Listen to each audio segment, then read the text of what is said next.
Mohamed Diallo lundi 26 juillet 2007. Amphithéâtre UCAD 2, Nicolas Sarkozy, avec le discours de Dakar. Un discours fleuve écrit par le haut puissant fonctionnaire Henri Guénaud. li ñu jàpp ci discours bi mooy l'homme africain n'est pas entré ou bien n'est pas assez entré dans l'histoire. mu doonoon loo xamante ne bii ça a désagrégé l'image ô combien importante de notre continent dont l'épicentre du discours était Dakar. C'est-à-dire Ahmed, il va falloir nag ñu wax Occident ñu arrêter, mais il va falloir aussi tamit que nos dirigeants xool ñan la ñuy invité quoi. am na dëkk yoo xamante ne maanaam loolu dafay bokk ci clause bi day bokk ci clause bi am na yoo xamante ne on doit évacuer ça en privé, on doit évacuer ça à huis clos. Ahmed, ban dirigeant africain nga mës a gis mu dem Champs-Élysées wala mu dem Matignon tenir certains discours qui sont naturellement en porte-à-faux avec nos réalités. Dañu wax dëgg quoi. Il faut que quand même maanaam ñu ciy dem sans passion ni émotion ñu am yenn rigueur yi. keroog bi nga xamante ne bii mardi 28 novembre 2017 amphithéâtre Mouammar Kadhafi, Burkina Faso, Emmanuel Macron, Roch Marc Christian Kaboré, un étudiant burkinabé prend la parole pour demander au président français nan la ñu mën a def pour ñu saafara électricité. mais bi mu ko laajee lan la ko Macron wax. Macron daf ko ne tu me poses cette question comme si man je suis une puissance. mais jafe-jafe électricité Burkina Faso dafa joxoñ président bi ne ko c'est au président burkinabé de régler ça. mais ça dafa dem yoonam dafa am loo xamante ne fermeté moo koy lijjanti, am na loo xamante ne fulla moo koy lijjanti. Dimanche 20 février 2022, place de la Nation, rassemblement organisé par And Sàmm Jikko Yi. OS était présent là-bas. ñëpp xam nañ le motif de ce rassemblement à l'époque. Effectivement, il n'avait pas pris la parole parce que les organisateurs s'étaient tombés d'accord pour que ñu bañ a politiser affaire bi. ñoom ñi organiser kese ñoo jël parole. OS était présent. man yaakaaruma ni woon mukk ganu OS dana ñëw ba fii même si du moom moo kii ni ñu koy waxatee même si ça ne faisait pas partie en fait du thème en fait le thème sui generis, mais man yaakaaroon na alors qu'il était dans l'opposition posture bi mu amoon pour di xeex lu mel noonu mënuñu fi indi gan goo xamante ne bii dafay aborder ce discours te boo mettre sur la balance diplomatique parce qu'on parle d'échange. Ousmane Sonko lan la tiré ci rencontre bi nañu waxante dëgg c'est Mélus qui en tire nañu waxante dëgg quoi. man j'ai l'impression que Ousmane Sonko jusqu'ici il est dans l'opposition te loolu c'est pas bien non mais nañu c'est-à-dire na nit ñi am courage wax dëgg Ousmane Sonko jusqu'ici li ko yàlla defal pour man xamu ko mais nañu waxante dëgg rek sur la balance diplomatique kan moo ci gagné Ousmane Sonko à part l'applaudimètre gagné wu ci dara nañu waxante dëgg. Qu'est-ce qu'il y gagne? Rien du tout. En France, mais bon demain, la montée de certains partis, entre autres, mais tu cites le RN, le Rassemblement National, avec Jordan Bardella, etc. Mais LFI, c'est rien du tout, hein? C'est rien du tout, je te dis. Non, c'est le président à l'Assemblée. Ouais, d'accord, mais par rapport à... deuxième force lors des... Ouais, non, c'est-à-dire, ouais, légui, lolo, c'est politiquement, actuellement, c'est quelque chose. D'accord, non, je sais qu'ils sont à l'Assemblée nationale. Quand on parle d'échange, actuellement, quand on parle d'échange aujourd'hui, nañ waxante rek deug. Nañ xol tay Sénégal bu invité Mélus avec ses écarts de comportement, avec ses penchants. Mais il est profond.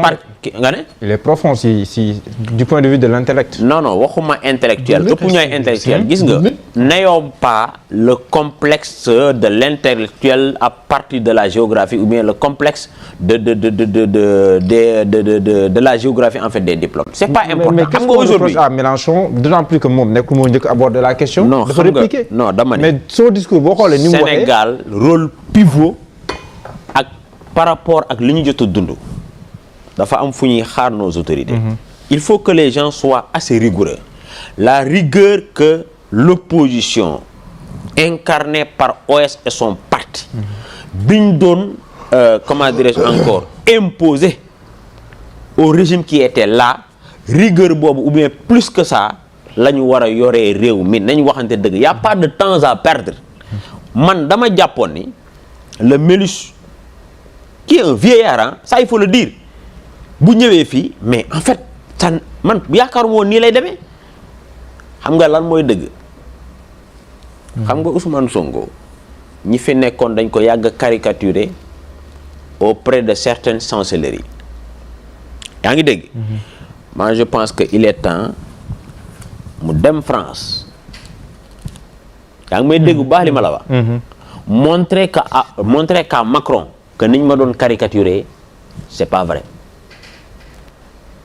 lui tenir un discours qui rassure mais tey xale dañu am jafe-jafe jigéen ñi dañu am jafe-jafe tey Ousmane Sonko bu demee France ni ñuy teeroo Bassirou noonu lañ koy teeroo te boobaa mën nañ ci lijjanti lu bari nañu wante dëgg quoi te tey après par exemple qu'il est décidé de se rendre auprès par exemple des pays membres de l'AES à partir de là-bas il peut s'auto-investir il peut s'auto-investir comme le porte-parole de l'AES pour ne pas dire de la CEDEAO entre guillemets même s'il n'est pas président de la République parce que am na envergure bi mais tey jii bu demee wax ak Macron mais am na yoo xamante ne bii tey mais mën nañ ko fa tirer mën nañ ko fa am mais benn après-midi boo xamante ni tu l'as passé avec comment dirais-je encore avec ce vieillard de Mélus là mais après tirer woo ci dara ni sur le plan diplomatique ni sur le plan de l'éducation ni sur le plan de la sécurité mais Macky Sall fii la fi recevoir Marine Le Pen ça a été un scandale non voilà ça n'a pas été un scandale opposant pour opposant nañu waxante dëgg sëriñ bi rigueur bi OS amoon ci opposition bi bu ko raw laay xaar ci moom étant premier ministre d'autant plus que il a plus d'envergure que le président de la République le Sénégal doit y tirer profit loolu mooy affaire bi mais nekk fii discours beeg sañse beeg yooyu yëpp c'est le côté mannequinat de la rencontre non mais c'est ça la vérité non ça waay gis nga nag OS c'est-à-dire fàttali ko yi mu doon def loolu moo koy dimbali il n'avait laissé aucun répit à Macky Sall c'est ça la réalité aussi mayu ko woon dara mais Ahmed les gens ne se posent pas les bonnes questions jusqu'ici xale yi ñu ngi dem ni ñu koy waxatee ci géej gi lan moo tax xale yi avant que ces gens-là est venu au pouvoir yaa ngi dégg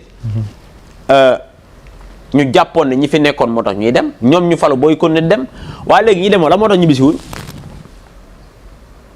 du ñu posé wu les en fait les. mais loolu est-ce que mën nga ko lijjanti si benn weer. non le 8 juin 2023 place de la nation OS moo ne en deux ba pare dafa wax lu garaaw loo xamante ni waa parce que ñu ngi koy répété sëriñ bi réalité du pouvoir mooy mbir mi nag gis nga boo gëmul réalité du pouvoir tu es dans l'abstrait quand tu es dans l'abstrait les réalités quotidiennes t'échappent Ahmed on a agité un débat sur la monnaie locale mais am na investisseurs yoo xamante ne bii mais du ñu ñëw ci dëkk bi wala du ñu ñëw ci dëkk boo xam ne dañ faa dégg coowul monnaie locale dañ naan nañu xaar ba yëfi leer ñu doog a ñëw loolu dafay indi li ñuy tuddee la fuite des opportunités sëñ bi am na débat yoo xamante ne moi je pense que ni mën nga ko tenir quand tu es opposant réalité pouvoir na ko Ousmane Sonko gëm wàll ci ay ñoñam pouvoir dafa am réalité de am na loo xam ne da ngay nekk ci biti di ko wax boo duggee ba ci biir mais est-ce que xam nga ni le président il est contrôlé le président il est il est mis sous écoute le président il est surveillé loolu du réalité pouvoir nga ne gëmuloo ko mais Ousmane Sonko am na yu mu doon def loo xamante ne bii ci wàllu sécurité waaw kay ma laaj la benn affaire lan moo tax jusqu'ici ñoom limousine yoruñu ko loolu du réalité pouvoir dañu wante dëgg ñoom limousine. non c'est garde rapproché yenn saa yi de. non Ahmed Diallo. lan moo tax donc doo def leen ndànk rek. waaw mais loolu du réalité pouvoir nga ne yow gëmuloo ko. c'est fini ça. ay ñi mu doon àndal. mais ñi garde rapproché yooyu yëpp c'est fini. waaw dama ni xam nga man Bassirou yor naa numéro am xalaatuma ko loolu du réalité pouvoir. gaa ñi nañu delloo si suñu xel am na loo xam ne mën nga koo wax moom le 8 juin 2 c'est-à-dire Ousmane Sonko moom fàttaliku dafa yomba yii dama c'est-à-dire loolu dafa yomb quoi au fait. waaw moom da ngay le 8 non mais loolu gëm a tibb.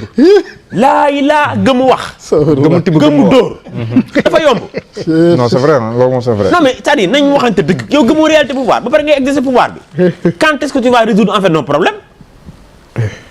gis nga OS man dama mës a gëm ni Ousmane Sonko rek moo mën a yàqal Ousmane Sonko dama ko mës a gëm léegi-léegi yàlla dina la may goo xamante ne bi doo ci conscient te loolu baaxul 8 juin 2023 avant ñu koy téye le 28 juillet vendredi dafa taxaw ne man gëwuma réalité pouvoir bu ñu ñëwee 2 mois dañuy doxal affaire bi gis nga maa la ko wax fii barkel l'islam la wax la sécurité alimentaire bu ñu deful ndànk fii ak 2050 duñ ko lijjanti man maa la wax li mais mbir mi jow tontoo ko si laaj bi de.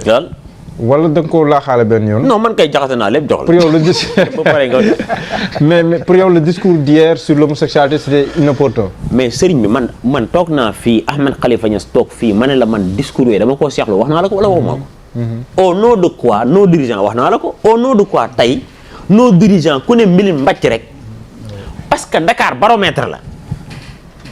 te nag nañu d'accord benn affaire l'homosexualité est totalement rejetée au Sénégal quand ñu moo bëgg a nekk góor jigéen na yëkkati loxo yëkkati leen seen loxo yëkkati leen seen loxo rek après léegi ñu naan c'est toléré totalement rejeté au Sénégal barke am mayata kenn du ko nangu nañ waxante dëgg quoi nañ bàyyi seen jëf yi tappale yi ñuy def man xaw ma góor jigéen du ma fréquenté góor jigéen c'est ça yëkkati leen seen loxo ay ci allez-y répondez waaye joxal keneen waaye arrêté arrêté Mansour tey mer nga de. non mais gars yi lan moo tax ñu ñëw université Cheikh Anta Diop non li mu wax dëgg la. kaay ma wax la benn affaire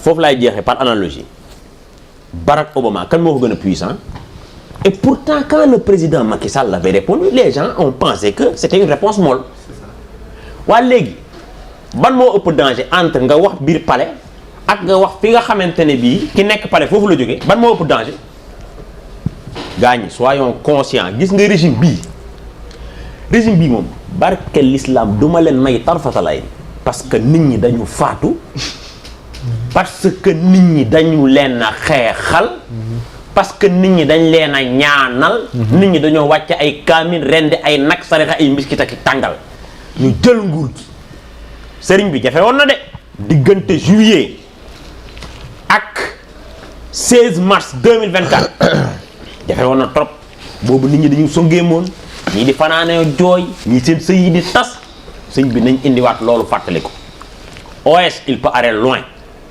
Bassirou les deux ils peuvent aller loin mais il faut que aussi tamit ñi ànd ak ñoom di wax dëgg di leen fàttali dëgg yàlla moo wax ci alxuraan ne zahara al fasadu fil barri wal bahri bima kasabat ay naas gis nga xoolal maanaam mbir mi yàlla passé simple la jëfandikoo barke l'islam ci grammaire arabe zahara feeñ na yàlla neen xoolal bëri na lu yàqu loolu ci tund wi ci géej jéeri ji loxo nit képp la ah bien sûr c'est sûr. ah c'est sûr. gars yi maanaam ñii bu ñu réussirul moom nañ jël réew mi jox ko Wally Seck wala ñu jox ko Sidi Diop wala Pawlish Mbaye dañoo war a réussir de. ça soit très clair. waaw. dem université